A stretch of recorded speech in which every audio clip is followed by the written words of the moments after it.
Welcome to Beyond Distribution.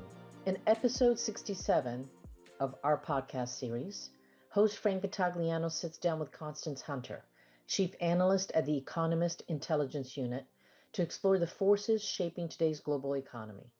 From the productivity impact of AI to shifting trade policies, inflation trends, and pricing pressures, Hunter offers clear insights into what's driving change across markets. The conversation also touches on geopolitical risks, energy constraints, and the long-term implications for economic stability. Thanks for listening. Hello, everybody, and welcome to our next podcast of Beyond Distribution. I am thrilled today to have with me Constance Hunter, Chief Economist for the Economist Intelligence Unit. Constance, welcome. Frank, thank you so much. It's my pleasure to be here. Yeah, it's great to have you, and certainly, as you know, we've developed a great relationship, GTDC, with your team. They've spoken in Europe a couple of times, APJ a couple of times, and then, of course, we're really excited you'll be at our event this year in February, which we'll talk more about. Super. And I know one of my leaders is speaking at your Netherlands or Norway event? I can't remember. I think it might be Netherlands event. Yeah, Amsterdam coming up in. All right, let me re-answer. I'm so looking forward to being with you in California, and I believe Emily Mansfield on my team is going to be speaking at your Amsterdam event, which is happening in April, if I'm not mistaken. Absolutely, Emily's terrific. She's spoken twice before at that event, and people love her, and they keep asking us to have her come back, so she'll be back. I'm not surprised, but I'm very happy to hear it. Yeah, absolutely. Well, good. So before we get started into all the really meaty topics, which I know there's a lot in the environment we're currently in, talk a little bit about yourself first. In your role at EIU and what led you to become an economist, and a little bit about the background. I think people would Sure hear that. Yeah, so I'm the chief economist of the EIU, but I'm also the head of research for all three of our B2B businesses. So that's the Economist Intelligence Unit, that's Economist Impact, and Economist Intelligence Corporate Network. And so the great thing is that I joined EIU after having been a client for many years in many different roles. I started my career in foreign exchange, and I was an eager consumer of EIU research as a junior economist on a foreign exchange desk. And most recently, when I was the global head of strategy at AIG, I would use EIU to get up to speed on countries I was less familiar with. At AIG, we had over 80 jurisdictions where we operated. And so having the background that EIU provides was super helpful. And now, of course, sitting in the seat that I sit in, I can bring a perspective of what several different types of clients are using us for, so that we can make sure that all of our research is meeting clients' existing needs and really thinking about what are the future needs that our clients are going to have and how can we get ahead of that and develop product and insights that are useful. Yeah, that's great. I mean, I can tell you this. I can tell you how important this is to our constituency, right? Which is primarily the vendors and the distributors within the IT ecosystem. Particularly at the beginning of the year, right? This is the perfect time because people are booking plans for the year. They're trying to figure out what's happening. And the thing that shocks me most about what you do is it changes every day. Every day. I mean, it's just incredible. When I talk to students or people who aren't in my role, what I say is that every day I come into work and I have to put together a puzzle, except I don't have the benefit of the cover on the box. Right, exactly. Yeah, I mean, it's incredible. So obviously there's a lot going on, but as you look toward this year, as you look toward 26, what are some of the trends that you and your team are thinking about and looking at that people should be aware of from a global economic standpoint? Yeah, so there are a few things that we're really thinking about. I mean, obviously, technology at the forefront, right? If we had not had the tailwind of technology and all the permutations and ways that AI is diffusing throughout the economy, we would have had a much worse growth year, not just in the US, in Europe, in Asia. If you look at trade at the beginning of last year, we had a lot of front loading of chip exports out of Taiwan, out of China. So that boosted those economies rather significantly. If you look at growth in the first half of the year, there was a huge amount of uncertainty. The consumer pulled back, but investment in AI and technology went full steam ahead. And so that helped stabilize the economy in the first half of the year. And of course, what we see now is we're seeing productivity gains that is probably going to help propel the economy forward for several years to come. There's what we would call in economics a long, fat tail of that. And it's not just in things where you would think it's obvious, right? Like the physical hardware, but it's things like healthcare where, we're having massive breakthroughs. GLP-1s has a huge impact on the economy. And there are a number of other healthcare and biotech advances that are being brought about by AI and technology that I think are going to have dramatic effects on the economy, both in 2026 and beyond. And then, of course, we have trade, and there's some positives in a weird way to what is happening, which is that the world outside of the U.S.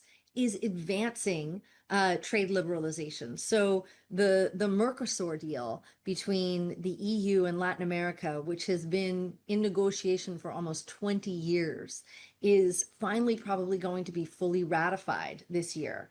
That opens up trade between those countries.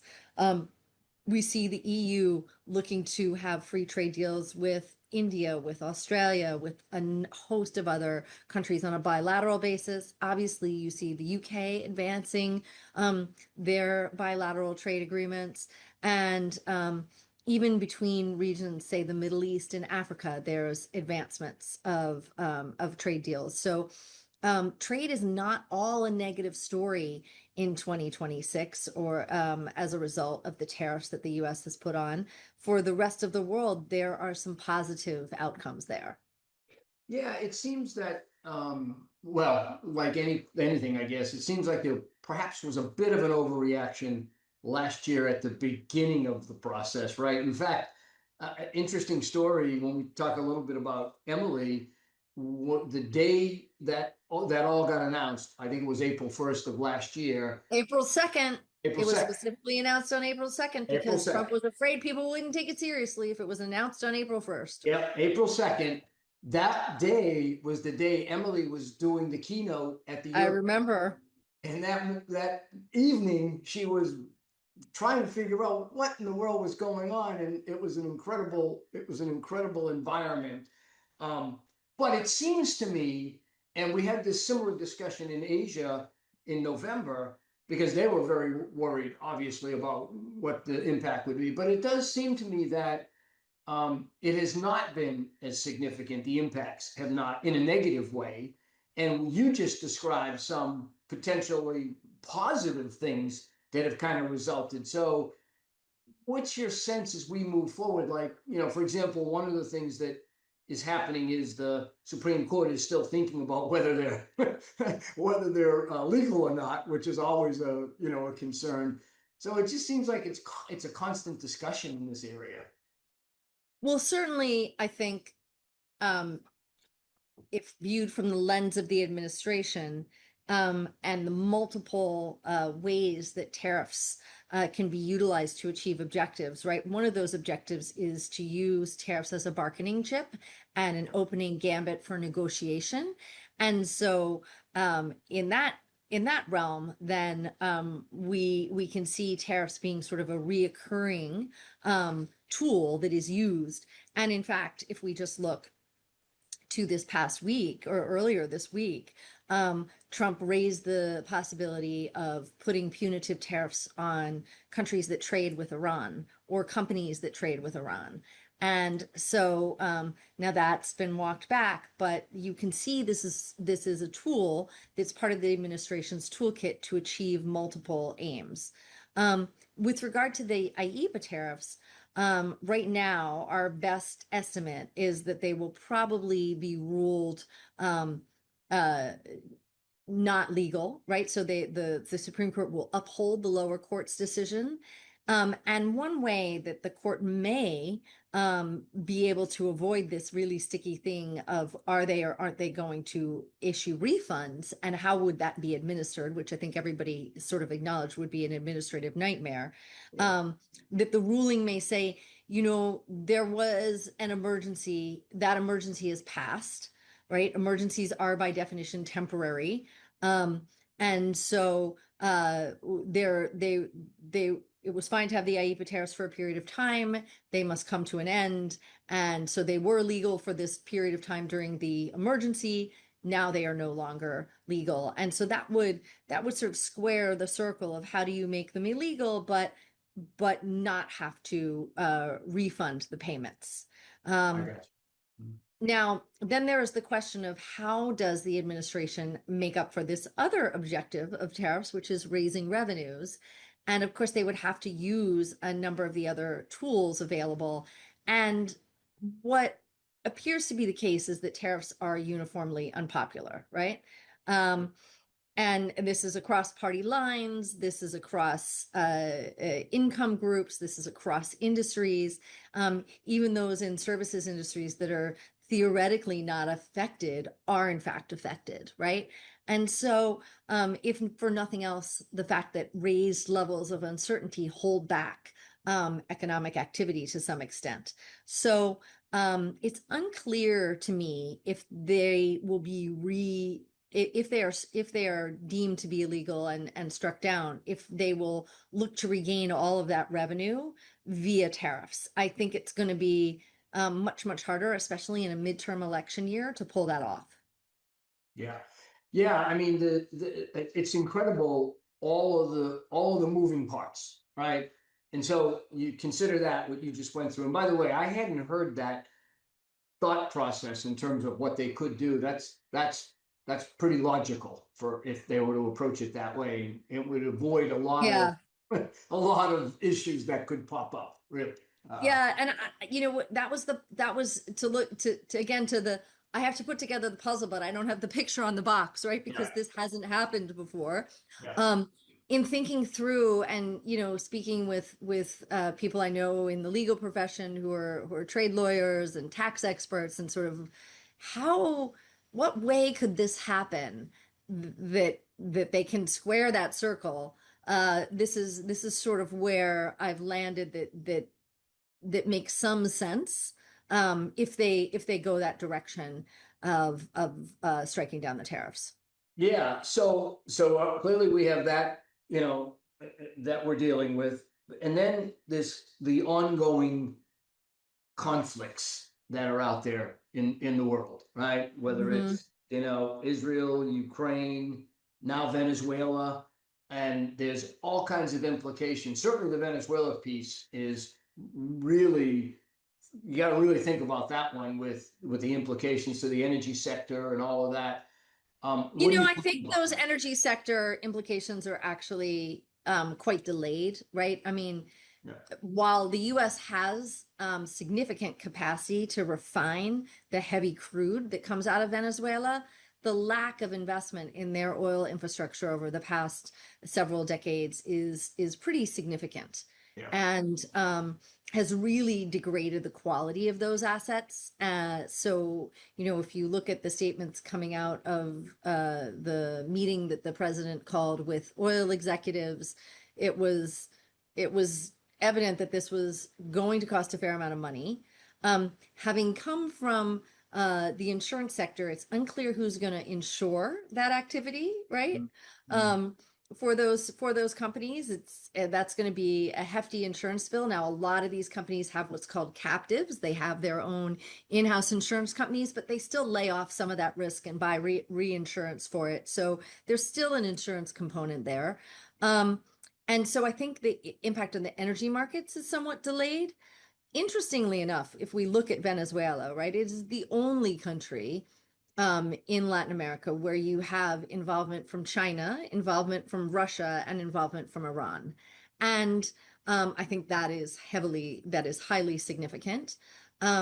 You also have the indictment against Maduro based on Venezuela being a so-called narco state and really aiding and abetting the trafficking of illegal drugs. And so let's not forget that is the basis of the indictment. There is going to eventually be a trial. So that is not fading from the picture, even if it is not what's in the news right away. And then, of course, the US is in a great power competition with China, in a way that is heating up. And Venezuela, like many countries in Latin America, has immense mineral reserves. The US and most of the Western world really was thinking that this world order where we had more or less free and fair trade, ever expanding openness of trade, that physical location of resources was not as much of a problem as it had been, for example, throughout history. That is changing in this world order, and certainly while it is not talked about that much on the news, I think you have to factor in the fact that there are critical minerals and other resources in Venezuela that would be of benefit to the United States. Yeah, and that would be a benefit to the technology industry and beneficial to the military tech industry. Yeah, no, that's clearly been understated, because you're right. In a lot of the discussions that I've seen or heard regarding what's going on, that really hasn't been highlighted very much. So that's interesting. Let's shift over to North America a little bit. So there's constant discussions about inflation, interest rates, recession, etc. The last couple of days have been nothing but positive, supposedly positive news, with the inflation number not quite coming in as high as people thought, and with the growth numbers projected. And Kudlow last night had growth projected at maybe 4% for the year. And so we're hearing all of this. And what's your sense for all of it? What's the what should we be thinking about as we listen to all of this? So first of all, we're going to receive, or people are going to receive, tax refunds as a result of the One Big Beautiful Bill Act. And we believe a lot of that is going to come through in the first quarter, maybe the beginning of the second quarter. And a lot of those tax refunds get spent. So, so we're expecting that to boost consumption. Now there's two interesting anomalies that we have in 2026. One is, believe it or not, the Winter Olympics, where our services trade imports go up as we live stream the event. This year it's coming to us from Italy. But we also have the World Cup, which will show up as a services export, will boost services exports in the third quarter, in the second quarter, as we stream out the World Cup to the rest of the world. So those are two little anomalies, and net, that should help slightly increase GDP in the second quarter. The second half of the year is less clear. And of course, what happens with tariffs and the pass through of those cost increases is really significant. Now, if I were operating a business that was importing goods from the rest of the world and I had not fully passed on prices, which we know companies have not yet done, I would look to pass those on in the first quarter when people were getting their tax refunds and would be most able to absorb those price increases, right? So we are expecting a lift in inflation in the first half of the year. That is going to do two things, right? It's going to dampen the ability for consumers to consume, because that some of that money is going to be a deadweight loss and go to taxes.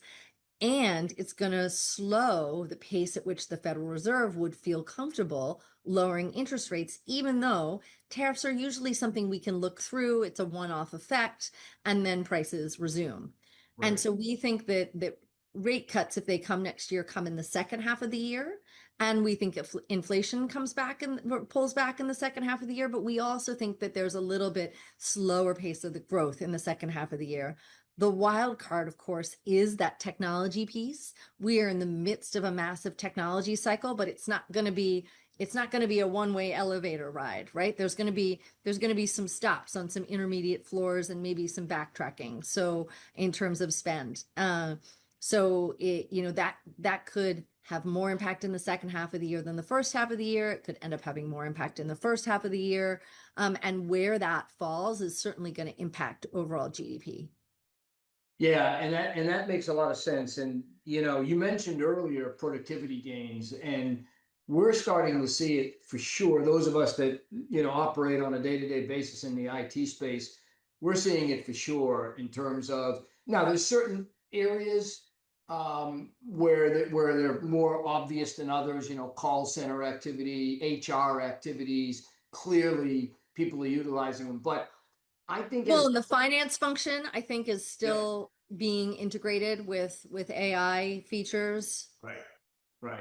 And the skills, what's happening is, I think the skills sort of the capability of folks to be able to use it, understand it, leverage it is still increasing as skills get better.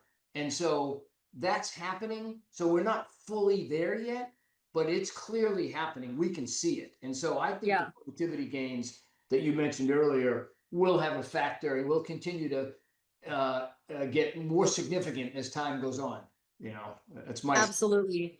And the near-term flip side of that, of course, is that payroll growth continues to be substandard, right? That we're just about at replacement or slightly lower than replacement in terms of payroll growth. And of course, that impacts how much the economy can grow as well. Yeah, totally. Yeah, totally. So one other interesting thing that I noticed is in your background is you've got an expertise in a lot of ESG related topics, and obviously the connection with economics and ESG certainly over the last number of years has been significant. Now I know there's been a lot of discussion with the new administration in North America, but certainly the ESG initiatives, from what I can see in Europe and in Asia, are still very significant and very much on the forefront. What's your sense there in terms of the investments that folks have been making in that area? Well, if you don't mind, I will pivot the question a little bit, right? Sure. Because approaching this as an economist, my view is always, is there inherent economic value in governance? Is there an inherent economic value? In other words, are there positive externalities that result in having good governance, in having good social practices as an employer, as a country? And how does what's happening in the environment impact the economy? So if we start with the G, the governance, that's a layup, right? If you are an investor and you are not looking at governance in the companies you're investing in, then you shouldn't be an investor, right? Like before we ever had ESG as an acronym, looking at governance practices within companies was a key determinant in their valuation. And of course, we know from our history at the EIU, which goes back decades, as companies develop good governance, right, within their and solid institutions that support business decision making, right, and level and make sure we have fair playing fields, we know that countries with good governance have higher per capita GDP than those with poor governance. In fact, Daron Acemoglu won the Nobel Economics Prize on this exact body of work, right? So we know governance and good governance improves individual corporate values and improves living standards in economies. Yep. Then if we go to the S, right? Economies of scale matter. And if you take similarly sized countries with level playing fields that allow more and more people to participate fully in the economy, then you're going to have higher per capita GDP, less, I would say, division within your society. So less hollowing out of a centrist politics and policies. And at the corporate level, right, we know that employees that are more highly engaged are more productive. There's less chance of turnover. We know that talent acquisition is expensive, right? You want to keep the people in your company that are high performers, and you want to exit the people that are low performers. That's where the S has an economic factor within companies. So those two are actually the easy ones. With regard to the E component, that environmental component, what I say is that how we source energy and the impact that it has on our planet is probably the most important economic factor in all of human history, right? We are at an inflection point with planetary warming. And again, coming from the insurance industry, you see this firsthand. The number of perils are increasing, the frequency is increasing, the severity is increasing. And of course, insurance, in order to charge a market clearing price, is what we're starting to discover around the world. And this is in developed economies. This isn't even in emerging markets where there's a huge insurance gap. Firms are choosing to underreport the value of their property, plant, and equipment, and to underinsure it, right? So in the case of concentrated perils in certain regions, you're going to see firms not being fully insured. And of course, we know from history, right? When you destroy property, plant, and equipment, you destroy economic capacity. It's disinflationary and deflationary rather than inflationary. So that's one economic impact. To the extent that countries are mandating, or there are economic incentives to shift energy sourcing, right? That is a huge amount of capex. So on the flip side there, that can be inflationary. And of course, we see this in copper prices. We see it in silver prices. Silver is a replacement for copper in solar cells. So in the solar industry, and with the current prices of copper and the current prices of silver, it's still less expensive to deploy silver. So we expect those prices to continue going up. And so it's a very complex interplay of factors when we think about how the environment impacts economies. Yeah. Yeah, that's I mean, it is pretty complex. And you just went through in great levels of detail. That was excellent in terms of I hadn't thought about it that way. Certainly the G makes a ton of sense, right? We're all focused on that. But the E and the S, I think, is more nuanced and Absolutely. and it makes it a little bit more. So, and I've always said that those three letters don't go together, by the way. yeah. They're completely separate things. Yeah, yeah, they are. They are. And what's really interesting is I bet you a vast majority of the people who use the term ESG don't really know what ESG stands for, which is really interesting. Well, and when you say ESG to a sort of non-economist or non-markets professional, they look at you and say, I don't even know what that is. What is that? Right? Yeah. It's not something that people are, it's certainly not a natural grouping of things. It's not something most people are thinking about as grouped together in that way. If you said, I'm working on environmental issues and how it's going to impact the bottom line of my company and how it's going to impact economies, that's something that everybody can relate to. But that acronym ESG, those are three things that don't naturally go together. Yeah, I will tell you this, within our industry, right, if you look at the many of the distributors, particularly the larger ones, obviously the governance piece is significant and they're focused on it. And the S piece is clearly one in terms of, human relations and how they deal with people. The E piece is interesting because there is a lot of sustainability initiatives going on in our space that have been and are really important and will continue. And in fact, well, and done right, sustainability saves you money. totally, totally. And by the way, it's the right thing to do. Mm-hmm. Right? I mean, and so most of the companies that are in our space have embraced it. What's interesting is making sure that it doesn't become onerous, right? So if you look at the EU and some of the EU policies that they've put in place, arguably in some cases, some of the requirements, people kind of view some of them as onerous. Now, at the end of the day, Yes.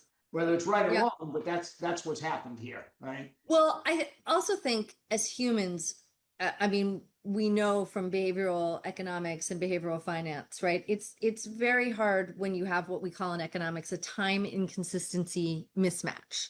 So a time inconsistency mismatch is when you have when you're one perfect example is saving now for your future retirement, right? It's really hard to do that. I think it's becoming part of our culture more and more, certainly with the expansion of 401ks, but that's something that's hard to get people to do. And likewise, it's hard to say, okay, we're going to take on these costs now, because if we don't, in 15 years, we might not have a company, or we might not have an economy that's as vibrant, right? And it's getting everybody to do that that collective action piece that will benefit them in the long run, but may slightly harm them in the short run. Totally, and that requires, frankly, strong leadership, right? Yep. You got to have leaders that have the courage and the will to do that, to stand up to that. So, well, look, winding down, I want to just talk a little bit about our upcoming event. So you'll be speaking at our event in February in California. What are some of the things that you plan to cover? So obviously an update. Hopefully we'll have a little bit more data by then. So we'll have some visibility into what's happening in the first quarter in the U.S. and the outlook for the U.S. economy. Really talking about where trade is liberalizing versus where it's tightening. Hopefully we will have the IEEPA ruling. And so we'll have some inclination of how that's going to impact supply chain issues within the tech sector. And then, of course, talking about the things that we need to think about when thinking long term, sort of what's happening with demographics. Can AI help with some of the demographic gaps? And one of the things, when we were talking about technology, we didn't get into robotics. And to me, that's really the future. When we look at what's happening with AI and where that goes. I will be at Davos next week, so I'll be coming to you pretty fresh off of the World Economic Forum, and of course that's always an opportunity to interact with people across multiple disciplines, multiple geographies. So I'm sure I'll have fresh insights to share from that, and then of course our outlook for interest rates, currencies. All things that are going to be really relevant to your audience. Well, that's great. I'm really looking forward to it, and we're really glad and privileged to have you join us. So thank you certainly for that, but also for the last half hour and for the discussion. So we really, really appreciate your time, and I'm looking forward to seeing you live and in person in February.